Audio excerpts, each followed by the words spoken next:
Training camp news and 4 moves that Antonio Pierce and Tom Telesco need to make. That's coming up here today on the Raiders Report, because I know this. I love Raiders football, and I love the offseason. I love a good rumor. I love being able to break it all down for you. But getting into training camp, if that doesn't give you a little tingle down there, then check your pulse, because you know what? Coming up here, I'm going to give you some news. I'm going to give you some moves to make that might give you more than just a little tingle down there.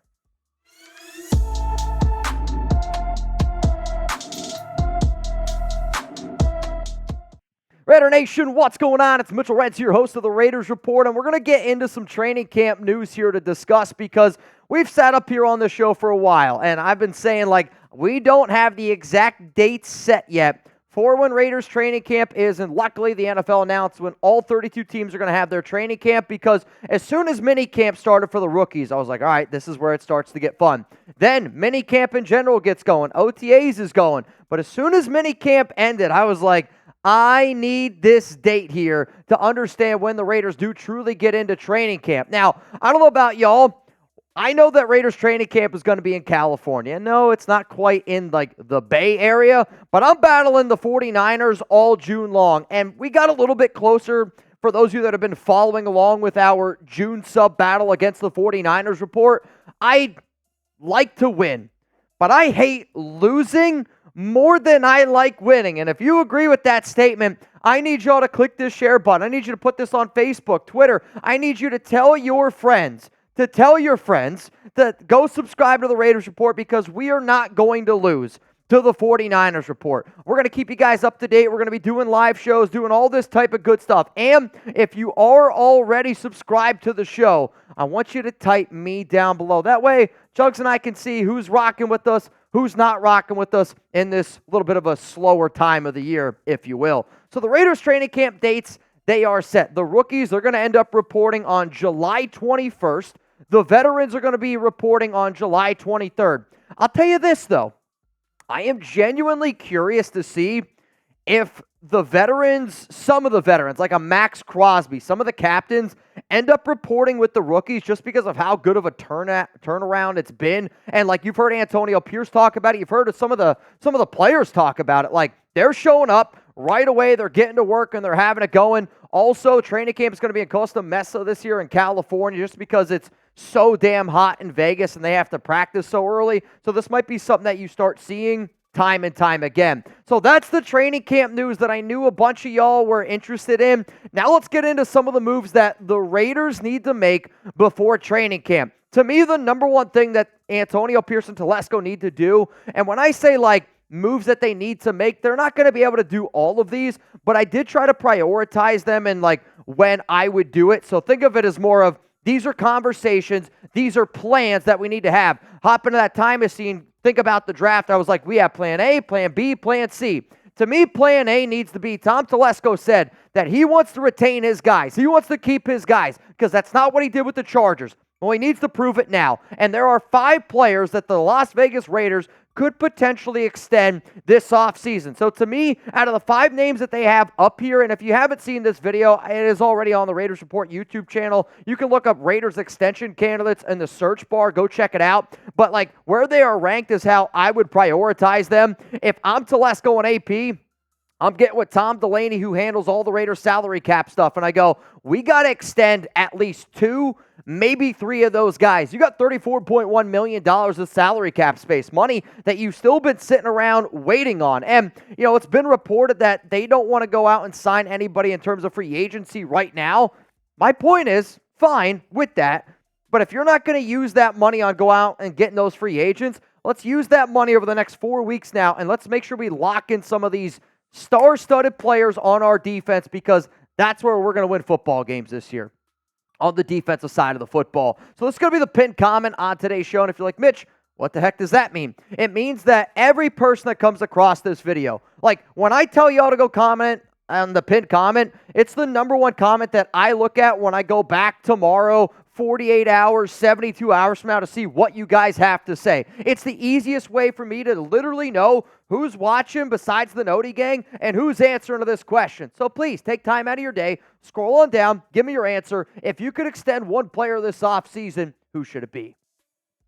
There's a reason why I put Malcolm Koonce number 1 on that list. Though, as I've said before, I don't really think Koonce signs an extension this offseason because if I'm him, I'm an edge. I'm going to bet on myself.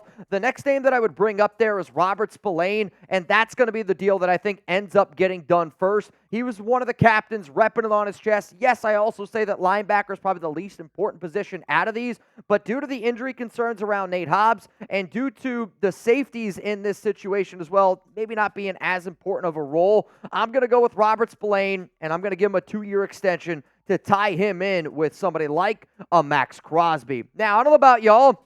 I am a big fan of Chubbies, and I've been a big fan of Chubbies for a long time, and I always say this on the show that the Raiders Report to me it's an unbelievable journey that we've had, and when you get a sponsor that you've worn before, or that you've used before, it's a full 360, and again, it's a moment of me being like, you know what? Shout out to the nation. It's greatly appreciated. And if you want to wear the shorts that I've been rocking for years and the shorts that, hey, the fellas here also are rocking, all you got to do is go to chubbyshorts.com/chat. Make sure that you use code chat because our listeners are going to get 20% off your order with that code. That link's going to be available to you all down in the comments and in the description. On top of that, Chugs has been putting it in the live chat as well. I've been wearing their original stretch shorts, and I love how comfortable the elastic waistband is. For all the guys out there that, I mean, I'll be very honest, I have big legs.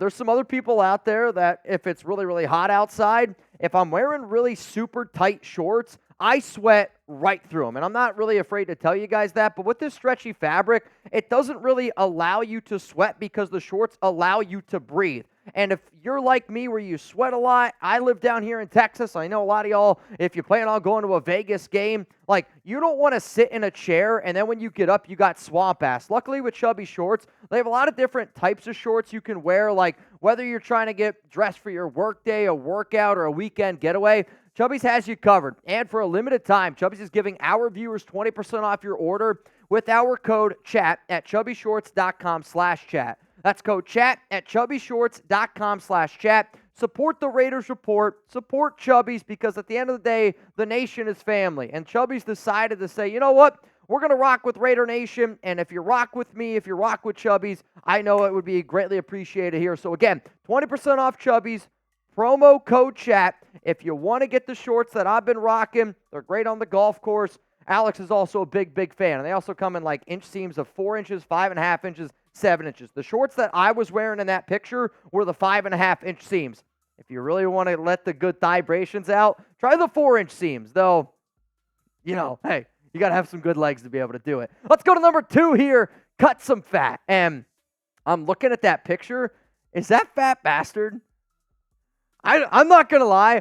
I was a little bit worried looking at that, Chugs. I was like, it looks like tits. That's just what it looks like. But you got to cut some of the fat. And, you know, we got 91 players on our roster. And the reason why that this is step number 2 is, spoiler alert, this is going to involve some free agency moves and us adding some other players. We cannot add any players in free agency with that $34.1 million that we have unless we cut some fat. Now, the 6 players that are shown here are the players that I believe are the first dudes that end up getting cut. And this name list is not really changing all that much. The reason why these are the 6 players on here are McAllister, McKenzie, John Samuel Schnenker, Jaden Grant, and Charles Snowden, all second-year players that were at Raiders rookie minicamp. And I'm actually kind of curious to see if they end up going to Raiders rookie training camp yet again. Alec Bachman was signed somewhere in the middle of, was that June? Or might have been right at the end of May. But the bottom line is those are the first 6 players that if I'm the Raiders, I'm going to move on from.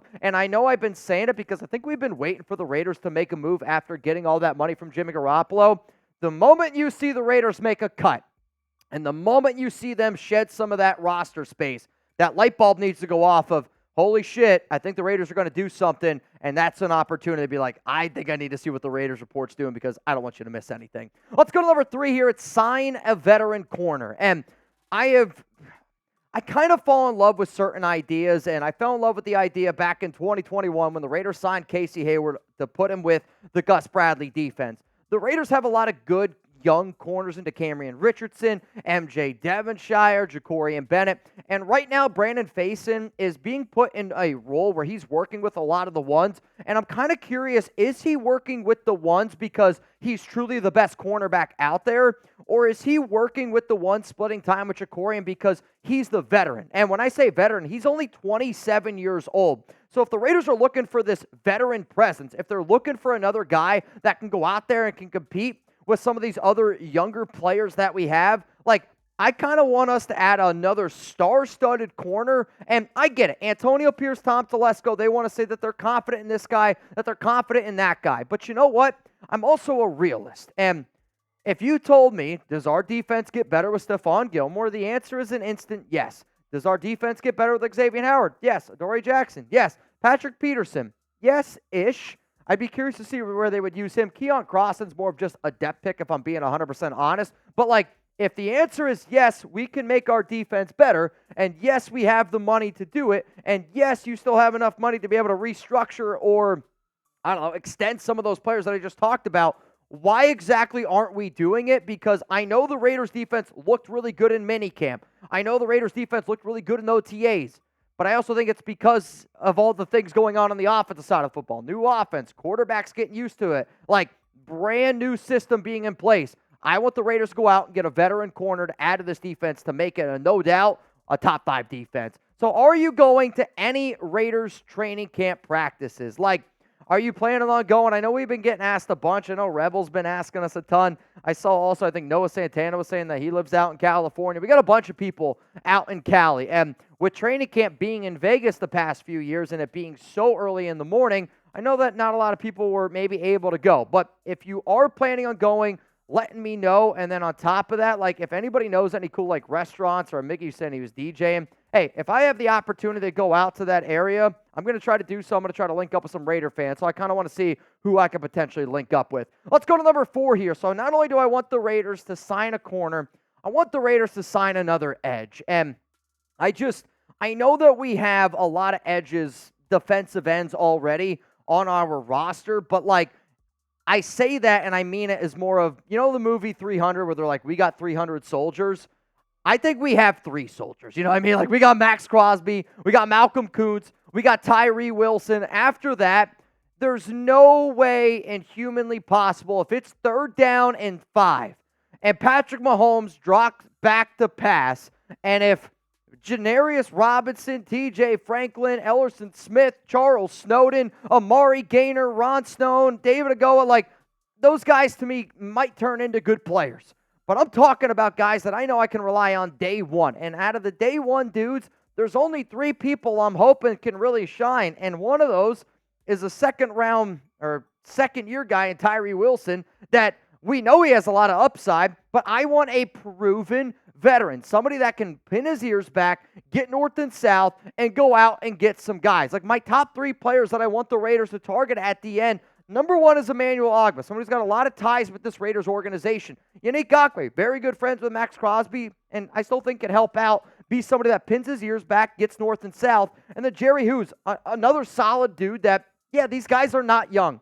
That's okay. The Raiders have a young team overall. And when you look to add a veteran, you add a veteran right before training camp, you have them get in there, and then you're ready to compete and you're rocking and rolling. I want the Raiders to be the best defense in the NFL because to me, if you're going to roll the quarterbacks that you're going to roll out there, you know, like Gardner Minshew's not anything special. Aiden O'Connell, not anything special. But what you need those quarterbacks to do is do exactly what they're good at. They need to take care of the football. They need to extend drives. The Raiders aren't going to be a team that wins a bunch of games. Like, I know Antonio Pierce said the magic number is 24. If the Raiders get to 24 points every single game, they better be a 10-win team. If you need the Raiders to go out there and sling it for 30 points, that's not going to be the winning formula. You need to be able to take care of the football, rely on your quarterbacks to not turn it over, convert some extra long drives, and if you can be around 20 to 24 points per game with this freaking defense, with this plan before training camp, very good things ahead for the Silver and Black. Now, before I get out of here, it's the off season, but on Thursday, June 20th, Raiders, Chiefs, Madden simulation, and because you guys wanted it, Aiden O'Connell is going to be getting the start. I don't care if it's June. As far as I'm concerned, this is Chiefs week. So every video that I'm putting out, it is FKC week. And if you don't spam FKC, that's a you decision. I would look at it as if it was Raiders game day, right? And if you're sitting there at Allegiant Stadium and it's third down, if it's a big Raiders touchdown, hell, if when Patrick Mahomes, Travis Kelce come sprinting out onto the field, you would be the Raider fan that's just sitting there. Hell the F no. You're standing up. You're screaming your freaking lungs. I want people to hear us. I want Raider fans that are in Kansas City to hear us if we're at Allegiant Stadium. If you want to tune into all of our live Madden shows, reminder, it's in parentheses is when we will be live here on the show. So make sure you're subscribed. Make sure you got those notifications turned on. And Chiefs week's going to be wild. Chiefs day is going to be wild. And I already know that it's going to be a wild, wild, wild show. So hopefully y'all are tuned in. Y'all are rocking and rolling with us. I also wanted to wear this jersey today because the nation is a family. And I say that time and time again, and I've said it multiple times on the show, like, you know, it's in the middle of June, right? You're in the middle of June. There's a lot of other things that you can do, and I get that. Ron Raspberry, shout out to you. Ron is actually, right now, I want to say he's in Vegas. His youngest daughter, she's becoming a young Raiderette. So the Raiders, they're starting to do this, like, young Raiderette program. So if you guys could, give a shout out to Ron Raspberry, man. Father's Day was just the other day, and that guy is A-plus father, and I needed to be able to give him a shout-out. Best of luck to your daughter. I hope she's a Raiderette, and, you know, once she gets the pom-poms, if you want to put her up here on the show, I'd be more than happy to do so. Ron, you're a freaking legend, man. Thank you so much for doing everything that you do here for this show.